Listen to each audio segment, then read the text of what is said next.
Ivy, we left for Hawaii this morning. The kids are all set, so just follow the schedule, okay? Love you. Mum's text popped up on my screen as I stepped out of my apartment, coffee in one hand, car keys in the other. For a second, I thought it was a joke, a cruel, twisted joke. But then came the second message. Oh, and don't bother calling. We'll be out of service most of the week. You're the responsible one after all. I stared at my phone, my breath hitching. The realization hit me like ice water down my spine. They actually did it. They packed their bags, boarded a plane, left the country, and they dumped 3 kids on me without my consent. In the distance, Christmas lights twinkled in my neighbors' windows, warm and festive. But in my hands, my phone screen glowed with betrayal. They think I'll take it, that I'll bend like I always do. They have no idea what's coming. My name is Ivy Parker, and at 30, I just received the most ruthless betrayal from the very people who were supposed to love me unconditionally. But while my parents are probably sipping cocktails in Hawaii, laughing at how easily they tricked me into becoming their unpaid babysitter once again, I'm not panicking, I'm not crying. They think I'm helpless. They think I'll roll over and accept this like I always have. But this time, they underestimated me. I gripped the note in my hands, my fingers trembling, not from fear, not from sadness, from pure, unfiltered rage. They really did it. They actually did it. For years, I've been the family's convenient little doormat, the reliable, self-sacrificing daughter, the built-in babysitter, the one who always had to say yes because family comes first. But this was a new low. I glance around the empty house, its Christmas decorations glowing warmly, a cruel contrast to the cold betrayal settling in my chest. The stockings are hung, the tree is twinkling, the air still carries the faint scent of cinnamon and pine, but there's no family here. No laughter, no holiday joy. Just me. Me, and 3 kids who have no idea they've just been abandoned by the people who are supposed to love them the most. Nicole, 11 years old, responsible beyond her years, but still a child who shouldn't have to play caretaker. Chris, 8, a ball of energy who just wants someone to pay attention to him. Alex, 4, innocent and sweet, still believing the world is fair. They deserve better than this, we all do. A sharp knock on the door shakes me from my thoughts. Nicole peeks out from the hallway, her face lighting up when she sees me. Aunt Ivy, you made it! I force a smile, shoving the note into my pocket. Of course, kiddo. Wouldn't miss Christmas morning with you guys. She beams, running to hug me, and for a brief moment, I soften. None of this is their fault. Chris and Alex come tumbling in next, their excited voices filling the house. Did you bring presents? Do we get hot chocolate? Can we watch movies all day? I nod, setting down the gifts I had painstakingly chosen for them. You bet. But first, let's get settled, okay? They scurry off to unwrap their presents, completely oblivious to the war raging inside me. I should have seen this coming. The missed calls, the vague responses. The way my mother's voice had that telltale, syrupy sweet tone when she called me last week. Ivy, sweetheart, we have a little change of plans for Christmas. It's just 1 week, honey, and you're so good with the kids. You don't have plans anyway, right? And when I firmly said no, when I made it crystal clear that I had no intention of playing the unpaid nanny again. Oh, but the tickets are already booked, and they're non-refundable. You wouldn't ruin Christmas for everyone, would you? I should have hung up right then. But some sick, twisted part of me still held on to hope. Hope that just this once my family would respect me. I was an idiot. They never intended to give me a choice. And now they're thousands of miles away, celebrating their well-deserved vacation, while I'm standing here picking up the pieces of a mess they created. I exhale slowly, my pulse hammering in my ears. They think they won. They think I'll do what I always do, swallow my anger, take care of everything, and suffer in silence while they pretend they did nothing wrong. They're so goddamn confident in their manipulation, in their ability to control me. But they made one fatal mistake. They underestimated just how done I am. I pull out my phone and dial. 1 ring. 2. Then my mother's voice, sickeningly cheerful. Oh, Ivy, Merry Christmas, sweetheart. How are the kids? My grip tightens around the phone. I glance at the children, innocent, undeserving of any of this, and I make a decision. This ends today. They think I'll take it. that I'll sigh, maybe get a little mad, and then settle into the role they've carved out for me, like I always do, like the good daughter, the responsible one, the family's built-in babysitter. But what they don't know, what they never saw coming, is that I've been preparing for this moment for a long time, because this time I'm not playing along. I stare at my phone, the blue light reflecting off the kitchen counter. My hands are steady, but my breath is tight in my chest, slow and deliberate. I should have known. I did know. Every single red flag was there. The last-minute vagueness, the fake concern, the way my mother's voice was just a little too sweet when she asked about my holiday plans. You don't have anything big planned, do you, sweetheart? It's just one little favor, Ivy. I close my eyes. The memories feel like acid burning through my brain. They never planned to give me a choice. 3 weeks ago, I sat in my apartment, my phone buzzing on the coffee table. Mom. Again. I let it ring. I already knew what she wanted. It was the same thing they always wanted, for me to rearrange my life to make theirs easier. I took a sip of my wine, leaned back against my couch, and opened my laptop. The emails were still there, every flight confirmation, every vacation rental, booked months ago, before they ever asked me, before they even bothered pretending my answer mattered. And that's when I knew it wasn't just about this Christmas. It was never just about Christmas. They had been doing this for years, expecting me to sacrifice, assuming I'd always say yes, manipulating me into thinking it was my duty, but this time I was ready. I clicked open another tab, one I had saved for exactly this moment. A family lawyer, because if they thought they could trap me in their mess, if they thought they could walk all over me and get away with it, they were about to learn just how wrong they were. Back to now. My phone is still in my hand, my mother's text sitting there like a bomb waiting to go off. I don't respond. Instead, I start executing my plan. Call the lawyer. I press the number I saved weeks ago. The phone barely rings before a crisp, professional voice answers. Vanessa Gale's office, how can I help you? It's Ivy Parker. We spoke last month about a possible family case. Well, it's happening. A brief pause, then her voice sharpens. Understood. What's the situation? Parental neglect. 3 minors left unattended.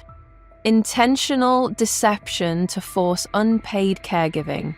And I have proof. I hear the clicking of a keyboard on the other end.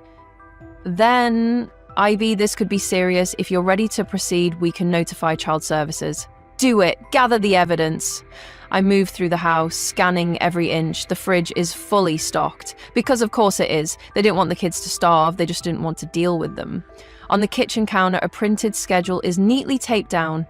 Alex, nap at 1 p.m. Nicole, reading time. Chris, tablet break Tuesday breakfast. Eggs and toast. Lunch, PB&J. Dinner, spaghetti. Wednesday. If any issues, call Aunt Ivy. I snort. Call Aunt Ivy. As if I'm just another appliance they can switch on when needed. I grab my phone and start taking photos. The schedule, the fridge, the note, the empty driveway. All of it. Because when my parents get back, when they try to spin their lies, when they act like this was all a misunderstanding, I'll have every goddamn receipt. Make them panic. I glance at the kids, still blissfully unaware, tearing through wrapping paper and giggling over their gifts. My stomach twists. They don't deserve this, but my parents? They deserve everything that's coming. I step outside onto the porch, the cold December air biting at my skin as I finally dial the number. It rings twice before my mother answers. Ivy! Merry Christmas, sweetheart! How are the kids? She sounds so cheerful, so fake, like she hasn't just abandoned 3 children.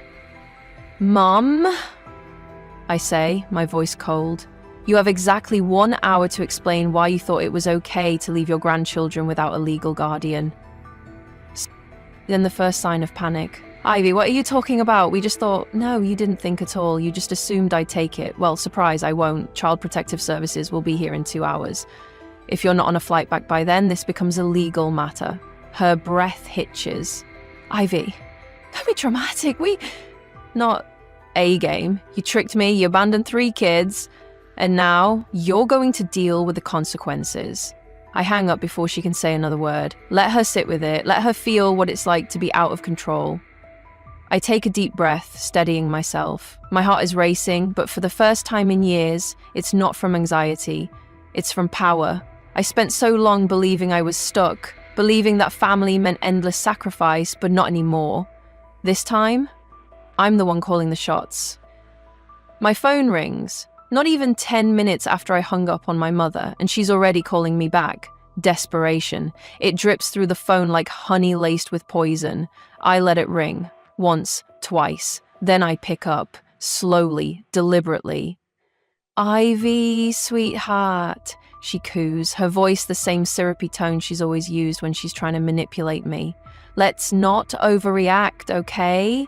I stare at the night sky outside, my grip tightening around my phone. The audacity. The sheer, blinding audacity. "You abandoned 3 kids." My voice is flat, cold. "Tell me what part of this is an overreaction, Mum." "Oh, stop being so dramatic.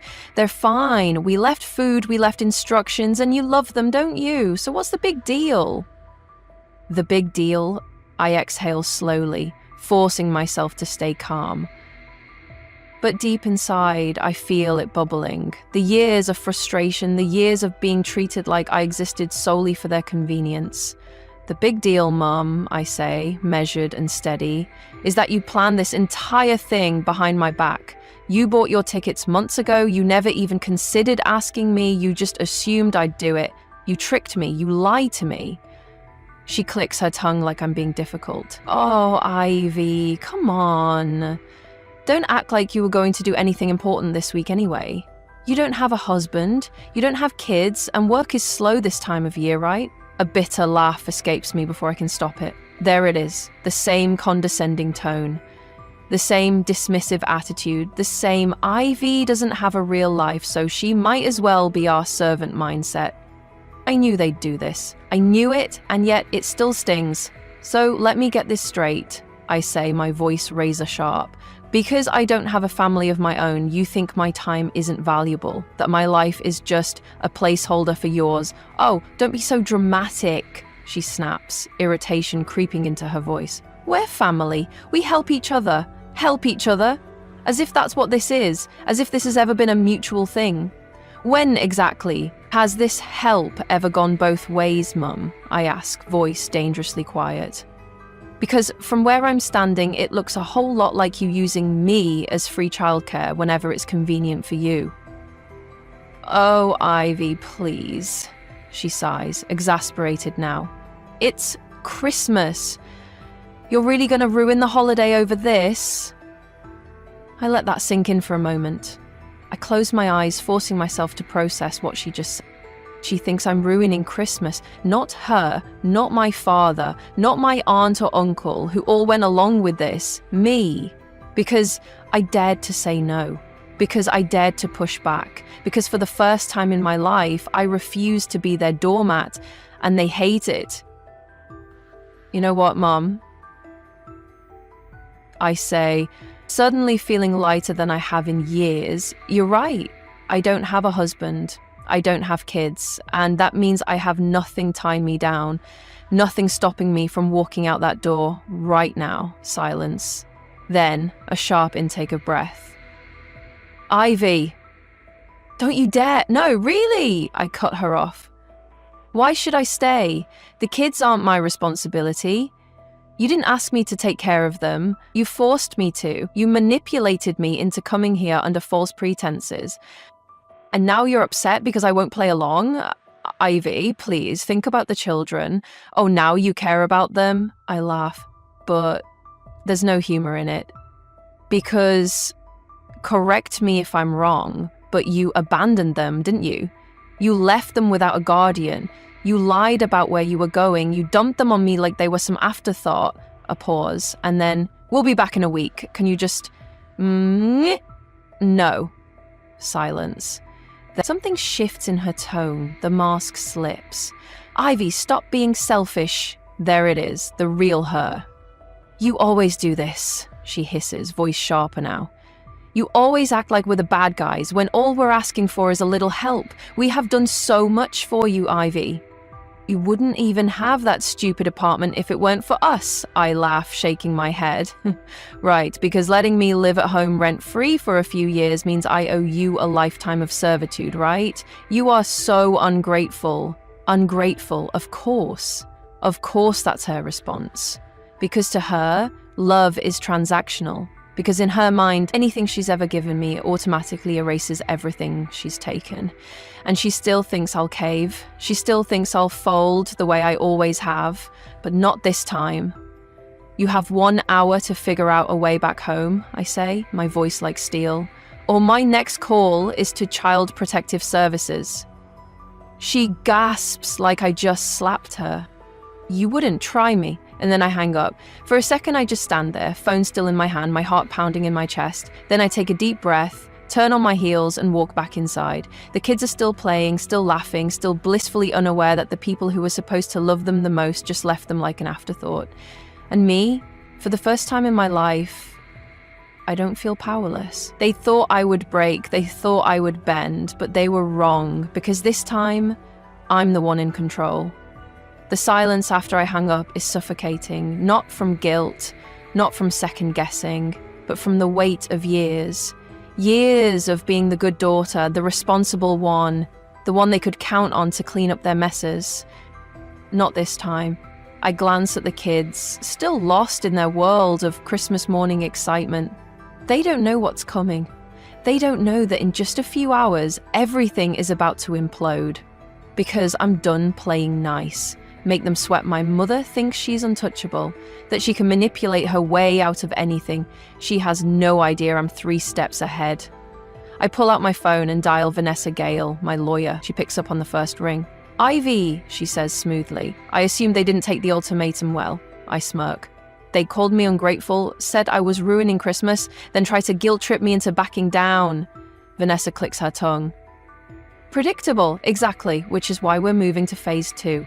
I send her the photos I took earlier, the note they left, the kids' schedule, the empty driveway, and a screenshot of my mother's text blatantly admitting they left the kids in my care without consent. Vanessa lets out a low whistle. Oh, this is gold. Legally speaking, this is negligence, possibly even child abandonment. I know, you want me to pull the trigger. I point anything at the kids again, they don't deserve this. They deserve better, do it. Within minutes, Vanessa is on the phone with Child Protective Services and the local authorities. By the time my parents land back in the country, there will be an investigation waiting for them. Public exposure. My mother thrives on appearances. She's spent years curating the image of a perfect, devoted mother, a pillar of the community, a charity organizer, a model citizen. She won't survive public humiliation. I take a deep breath, open Facebook, and start typing. Merry Christmas, everyone! I wasn't planning to post today, but I feel like I need to clear something up. You may have seen my mother's posts about their family vacation in Hawaii. What she didn't mention, they left 3 children behind, alone, without a legal guardian, without even asking if I'd take care of them. They lied to me. They manipulated me into showing up under false pretenses. Then they boarded a plane and left. I've spent years sacrificing for this family. I've spent years being the responsible one, the one who was expected to put her life on hold whenever it was convenient for them. But I'm done. So if you see my mother's posts, if you see her playing the devoted parent card, just know the truth, because family isn't about using people, and love isn't about control. I hit post. Within minutes, the comments explode. Wait, they left the kids? Like, just dumped them? I always knew your mum was a snake, but this is another level. Ivy, you are not in the wrong. They did this to themselves. And then, the real kicker, a comment from my grandmother. Debbie, James, I am beyond disappointed. This is not how we raised you. You need to get home now. Boom! The dominoes start falling. Cut them off at the knees. The phone rings again. This time it's my father. I let it go to voicemail. Then another call. Then another. I smirk. They're panicking. Good. When the 4th call comes through, I pick up, but I don't say a word. There's heavy breathing on the other end. Then finally his voice. Ivy! What the hell did you do? I just told the truth, I say casually. You should try it sometime. Do you have any idea what you've done to this family? He hisses. Your mother is crying. The entire town is talking about us. Do you even understand how embarrassing this is? I laugh, actually laugh. Embarrassing? I repeat. You think this is about embarrassment? You abandoned 3 kids. You lied to me. You tried to trap me into cleaning up your mess, and now you're mad because people found out? Boo fucking who? You don't understand, Ivy. We had no choice. No, you had a choice. You just didn't want to deal with the consequence. Silence. Then the threats start. If you don't take that post down, you can forget ever being part of this family again. Oh no, I deadpan. How will I ever recover? Ivy? No, you listen, I snap. You made your bed. Now lie in it. CPS is already involved. You're under investigation. You want to act like this is my fault? Fine, but I'm done cleaning up your messes. You are officially on your own. I hang up. And just like that, I'm free. The final blow by midnight, my parents are back on US soil. The moment they land, CPS is waiting for them. They're questioned at the airport, they're confronted with the evidence, they're slapped with legal repercussions. They won't go to jail, not yet, but they will be under investigation. They will have to explain themselves. Their reputation, destroyed. Their power over me, gone. And me?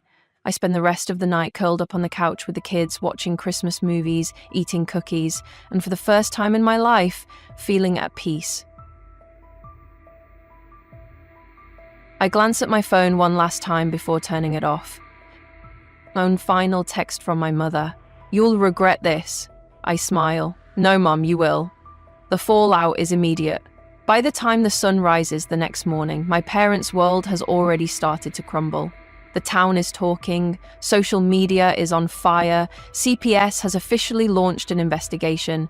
Their so-called perfect life, the one they clung to so desperately, built on manipulation and carefully curated lies, is unraveling, thread by thread. I sip my coffee, watching the chaos unfold from my phone screen. My mother has gone silent online.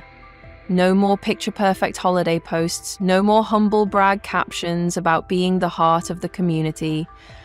Instead, her latest post is flooded with comments. You seriously just abandon your grandkids? Wow. And here I thought you were a good mother. Ivy, if you need anything, we got you. What your family did is disgusting. I scroll, amused, as the reality of her actions finally starts sinking in for her. Because for once, she doesn't control the narrative. I do. The phone rings again. I let it go to voicemail. My father, my aunt, my uncle, every last one of them scrambling to do damage control to spin the story, to make themselves the victims in a mess they created. But it's too late. For the first time in my life, I don't care. I don't care about their excuses. I don't care about their pathetic pleas. I don't care that my mother is probably pacing around their house, panicked, because, oh no, people finally see her for who she really is. Let them squirm. The kids wake up groggy, their Christmas excitement finally giving way to exhaustion. Nicole rubs her eyes as she shuffles into the kitchen. Aunt Ivy, are they coming back? I pause, setting my coffee down. They will, I say, keeping my voice even, but not right away. She nods, but there's something in her face, something that tells me she knows the truth. She's old enough to understand what happened, old enough to know that this wasn't just a mistake, this was abandonment. Chris and Alex come in next, still in their pajamas, and for a moment it's quiet, peaceful, like a real family, because that's what we are now, aren't we? Not the one I was born into, but the one I chose. The phone buzzes again, another voicemail. I press play, already knowing what's coming. Ivy. My mother's voice is hoarse, strained, like she's been crying all night. I don't know what you're trying to prove, but you've taken this too far. We're coming home today. Just don't do anything drastic, okay? Drastic? I almost laugh.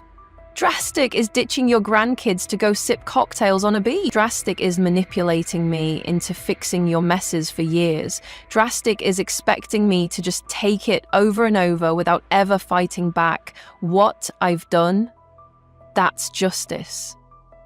The doorbell rings. My heart pounds, but I don't hesitate. I open the door to find two CPS agents standing there, professional but firm.